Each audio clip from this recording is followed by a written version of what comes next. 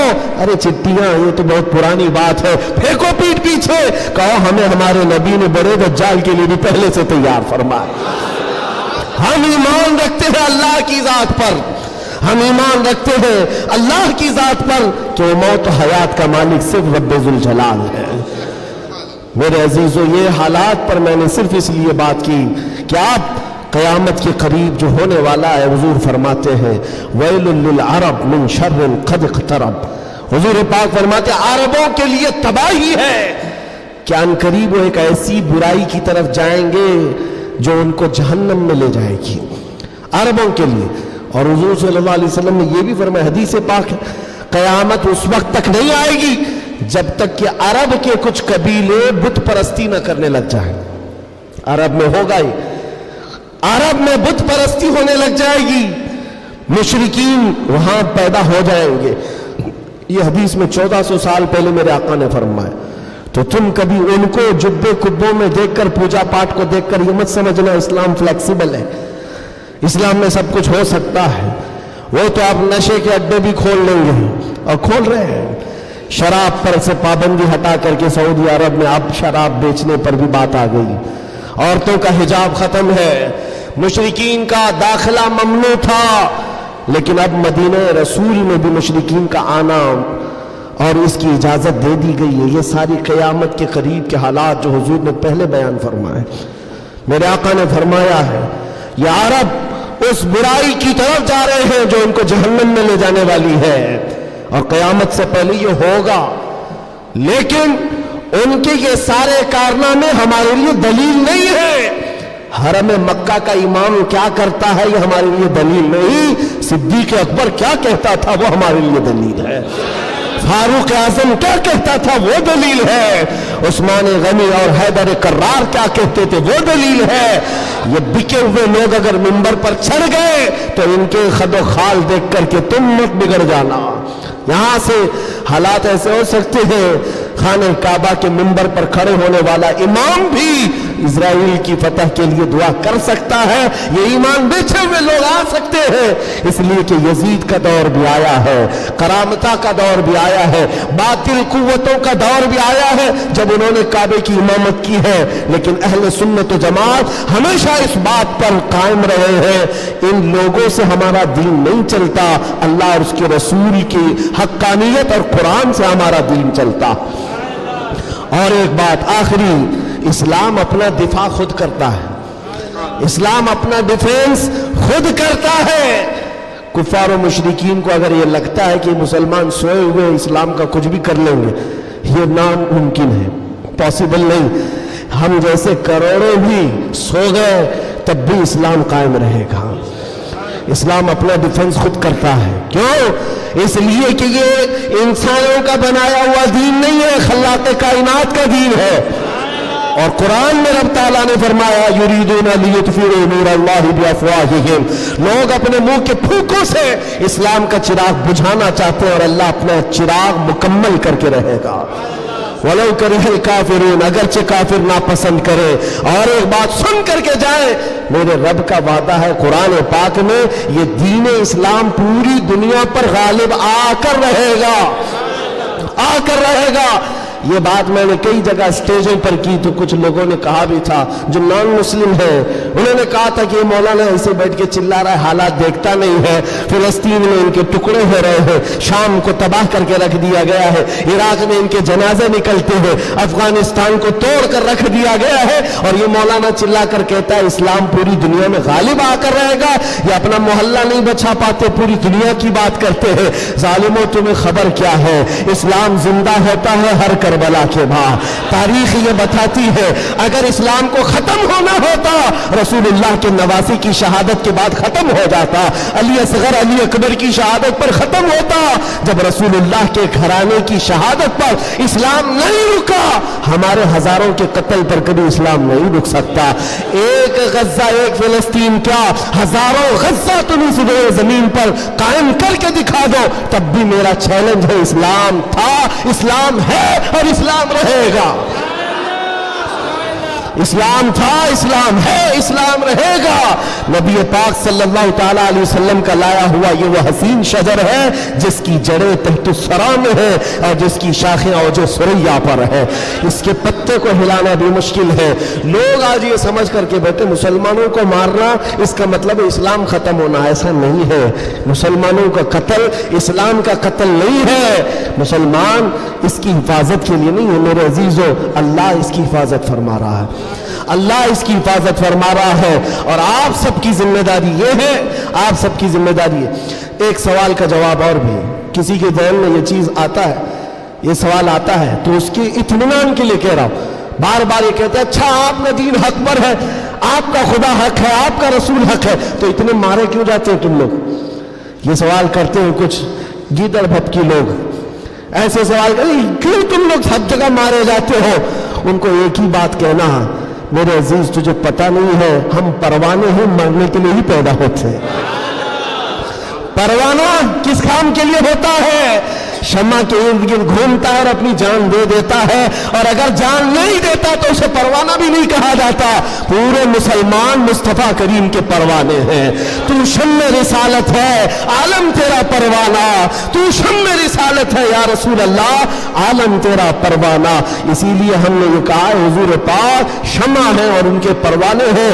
اگر یہ مرتے ہیں کٹتے ہیں تو اس تعجب کی بات نہیں ہے. پروانے کا کام یہ اپنی جان دینا, پروانے کا کام ہی جان دینا. وقت ختم ہو گیا, یہ جمعہ کا وقت ہے. میں کس لئے میں بہ گیا مجھے اندازہ بھی نہیں ہوا. دو صحابہ کی بات کہتا ہوں, عبداللہ بن جہش اور سعد بن ابی وقاص. بات کر سکتا ہوں؟ ہاں ماشاءاللہ. یہ آپ کا علاقہ ہے, یہاں پر آنے کے لیے بھی بڑی مشکلات ہوگی ان کے لیے. بہرحال میرے لیے نہیں مشکل ہے, جن کو روکنا ہے ان کو مشکل ہے. دو صحابہ ہیں عبداللہ بن جہش اور سعد بن ابی وقاص, بڑے گہرے یار تھے, ایک دوسرے کے ساتھ بڑی ان کی جمتی تھی. احد کے میدان میں جب حضور جا رہے تھے, جنگ کے میدان میں, یہ دونوں صحابہ بیٹھ کر کے دعا کر رہے ہیں. بس میں اس پر ختم کر دوں گا میرے عزیز. دونوں ساتھی ہیں, دعا کر رہے ہیں, مصلی بچھائے. سعد بن ابی وقاص کہتے ہیں عبداللہ بیٹھ, میں دعا کرتا ہوں تو آمین کہنا. عبداللہ بن جہش کہتے ہیں ٹھیک ہے, تیری دعا کے بعد میں دعا کروں گا, تم آمین کہنا. دوسرے دن جنگ ہے. سعد بن ابی وقاص دعا کرتے ہیں اللہ کل تیرے رسول کے دین کی حمایت کے لیے میں اتروں گا, تیرے نبی کے دین کی حمایت کے لیے ان کی صفوں میں جاؤں گا. مولا میری اتنی دعا ہے میرا سامنا کسی ایسے بڑے پہلوان سے کر, میرا سامنا دشمنوں کے ایسے بڑے پہلوان سے کر جو سب سے بڑا پہلوان ہو. اور خواہش تو دیکھو دعا میں کیا کہہ رہے سعد بن ابی وقاص, اے اللہ میں چاہتا ہوں کبھی اس کو سامنے سے ماروں, کبھی دائیں سے ماروں, کبھی بائیں سے ماروں, کبھی پیچھے سے, اور اس کے بعد گرا دوں اور سینے پر چڑھ کر کہوں لبیک یا رسول اللہ, یعنی اسلام کا پرچم بلند کرو. یہ ان کی دعا تھی. عبداللہ بن جہش آمین کہہ رہے تھے. اس کے بعد عبداللہ بن جہش کہتے ہیں اب میں دعا کرتا ہوں تو آمین کہہ. اللہ اکبر, ان کی دعا کیسی ہے, اللہ اللہ. حدیث میں پڑھتا ہوں میری آنکھیں بھیگ جاتی ہیں. عبداللہ بن جہش کہتے ہیں اے اللہ کل تیرا رسول میدان میں اتر رہا ہے, اور احد کے میدان میں جب میں تیرے دین کی حمایت کے لیے اتروں تو دشمنوں کی طرف میں بڑھ کر چلا جاؤں تیری محبت میں, تیرے نبی کی محبت میں. کبھی کوئی دشمن مجھے سامنے سے مارے, کبھی دائیں سے مارے, کبھی بائیں سے مارے, کبھی پیچھے سے مارے, اور تیرے محبت میں بولا, تیرے رسول کی محبت میں ہر جگہ سے زخم کھاؤں اور پھر میں شہید ہو جاؤں اسلام زندہ باد کہتے ہوئے, اسلام کی بلندی کا نعرہ لگاتے ہوئے شہید ہو جاؤ. ایک مارنے کی دعا کر رہا ہے, ایک مرنے کی دعا کر رہا ہے. یہ رسول اللہ کے پروانے ہیں. دوسرے دن میدان جنگ میں جب یہ صحابہ آئے احد کے میدان میں, میرے عزیزو دعا قبول تھی,